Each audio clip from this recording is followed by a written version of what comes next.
Thank you very much, Madam Deputy Speaker. With your permission, I will make Pavarësisht ndryshimit të qeverisë në Londër, duket se për shqiptarët politika e azilit mbetet e njëjtë. Ata që menduan se largimi i Suela Braverman do të jepte fund të retorikës së ashpër ndaj emigrantëve në Shqipëria, sot ndjen të zhgënjur. Pasuese e saj në Ministrinë e Brendshme, laboristja Shabana Mahmud, vetëm pak muaj pas marrjes së detyrës, ka prezantuar planin më të gjerë të ristrukturimit të sistemit të azilit në 40 vitet e fundit, dhe në qendër të tij janë pikërisht rreth 700 familje shqiptare, të cilave u është refuzuar kërkesa për azil.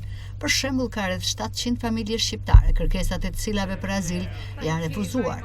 Megjithatë, largimi i tyre nuk po zbatohet aktualisht nga Ministria e Brendshme, pavarësisht se Shqipëria ka një standard të lartë bashkëpunimi me Mbretërinë e Bashkuar për kthimet dhe është nënshkruese e Konventës Europiane për të drejtat e njeriut. Ne do të nisim një konsultim mbi procesin e zbatimit të largimit të familjeve përfshirë fëmijët, deklaroi një ditë më parë në Parlament Shabana Mahmud, teksa tregoi ndryshime drastike të ligjit të emigracionit.